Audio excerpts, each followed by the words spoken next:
بسم اللہ الرحمن الرحیم۔ السلام علیکم۔ حضرت جابر بن عبداللہ انصاری کی روایت ہے کہ ایک انصاری نوجوان نے اسلام قبول کیا جس کا نام سلمہ بن عبد الرحمن تھا۔ یہ نوجوان رسول صلی اللہ علیہ وسلم کی خدمت کیا کرتا تھا۔ ایک مرتبہ رسول صلی اللہ علیہ وسلم نے انہیں کسی کام کے لیے بھیجا تو انہوں نے گزرتے ہوئے ایک انصاری کے گھر جھانک لیا تو اندر عورت غسل کر رہی تھی۔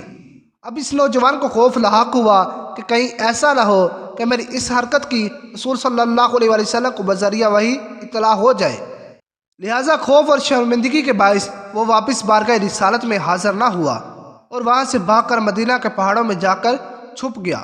جب اسے غائب ہوئے 40 روز گزر گئے تو حضرت جبرائیل علیہ السلام نازل ہوئے اور فرمایا، اے محمد، آپ کا رب آپ کو سلام کہتا ہے، اور یہ کہ آپ کی امت کا ایک شخص ان پہاڑوں کی اونٹ میں چھپا مجھ سے پناہ کی درخواست کر رہا ہے۔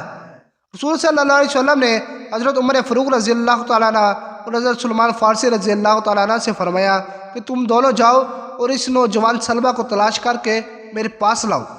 یہ دونوں حضرات مدینہ منورہ سے ان پہاڑوں کی طرف تلاش میں نکلے تو راستے میں مدینہ منورہ کے زفافہ نامی ایک چرواہے سے ملاقات ہوئی تو اس سے پوچھا کہ کیا تم نے ان پہاڑوں کے دامن میں سلمہ نامی کسی نوجوان کو تو نہیں دیکھا؟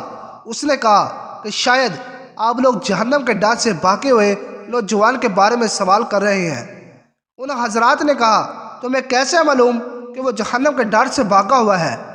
چرواہے نے کہا، وہ اس لیے کہ جب آدھی رات گزرتی ہے تو اپنی پیشانی پر ہاتھ رکھے پہاڑوں کے دامن سے نمودار ہو کر اس طرح صدا لگاتا ہے، اے کاش تو میری روح کو بھی روحوں میں قبض کر لیتا اور جسم کو جسموں میں، اور مجھے فیصلے کے دن کے لیے مؤخر نہ رکھتا۔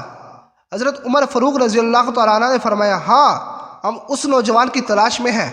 تو چرواہا انہیں پہاڑوں کی طرف لے کر چلا، یہاں تک کہ جب آدھی رات کا وقت ہوا تو وہ نوجوان حسب معمول اپنی پیشانی پر ہاتھ رکھ کے نمودار ہوا اور وہی الفاظ دہرائے کہ اے کاش تو میری روح کو بھی روحوں میں قبض کر لیتا۔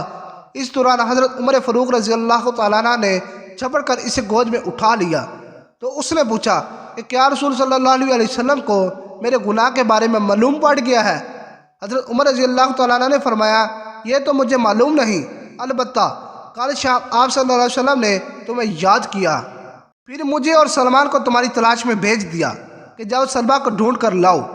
اس نے کہا کہ پھر ایسا کرو، مجھے اس وقت بارگاہ اقدس میں لے چلو جب آپ صلی اللہ علیہ وسلم نماز پڑھ رہے ہوں۔ حضرت عمر فاروق اور حضرت سلمان فارسی رضی اللہ تعالیٰ عنہ اس کو ساتھ لے کر چلے اور پیچھے سامنے کھڑا کر دیا۔ سلمہ نے جب حالت نماز میں رسول صلی اللہ علیہ وسلم کی تلاوت سنی تو بے ہوش ہو کر گر پڑا۔ سلام کے بعد جب آپ صلی اللہ علیہ وسلم نے ان حضرات سے سلمہ کے بارے میں پوچھا تو عرض کیا گیا، یا رسول اللہ، یہ رہا سلمہ۔ رسول صلی اللہ علیہ وسلم نے اسے بلایا تو وہ ہوش میں آ گیا۔ آپ صلی اللہ علیہ وسلم نے فرمایا، تمہیں کس چیز نے مجھ سے غائب کر دیا؟ عرض کیا، اے اللہ کے رسول، میرے گناہ نے۔ آپ صلی اللہ علیہ وسلم نے تسلی دی اور اسے اپنے گھر جانے کا حکم فرمایا، جس کے بعد یہ نوجوان 8 روز تک بیمار پڑا رہا۔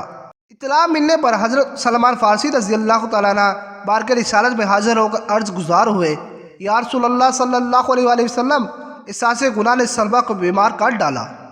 رسول صلی اللہ علیہ وسلم نے فرمایا، چلو ابھی سلمہ کی عیادت کرتے ہیں۔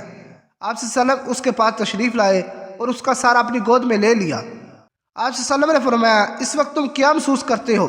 اس نے فرمایا، یا رسول اللہ صلی اللہ علیہ وسلم، مجھے ایسا محسوس ہوتا ہے کہ میرے جسم کے گوشت میری کھال اور ہڈیوں کو چونٹیاں سی کاٹ رہی ہیں۔ آپ صلی اللہ علیہ وسلم نے فرمایا، کوئی خواہش ہو تو بتاؤ۔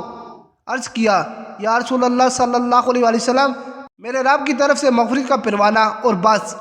حضرت جبرائیل علیہ السلام نے نزول فرمایا اور حکم سنایا، اگر میرا یہ بندہ ضمیر کے مقدار بھر بھی گناہ کرتا تو میں اسی مقدار میں اپنی رحمت اور مغفرت کے ساتھ اس کا استقبال کرتا۔ جب رسول صلی اللہ علیہ وسلم نے سلمہ کو اللہ کا یہ پیغام دیا تو اس نے ایک چیخ کے ساتھ جان دے دی۔ رسول صلی اللہ علیہ وسلم نے سلمہ کی تجہیز و تکفین کا حکم فرمایا اور نماز جنازہ کے بعد اسے لے کر نکلے۔ ہم نے دیکھا کہ رسول صلی اللہ علیہ وسلم چلتے ہوئے انتہائی احتیاط کے ساتھ پورا پاؤں زمین میں رکھنے کی بجائے پنجوں کے بل چل رہے تھے۔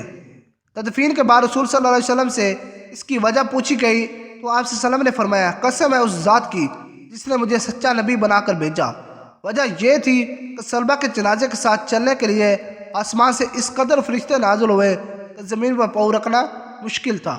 سبحان اللہ۔ اللہ پاک ہم سب کو 5 وقتہ نماز بعد جماعت ادا کرنے کی توفیق عطا فرمائے، آمین۔ اگر ویڈیو اچھی لگی ہے تو میری ویڈیو کو لائک اور چینل کو سبسکرائب ضرور کیجیے گا۔ اللہ حافظ۔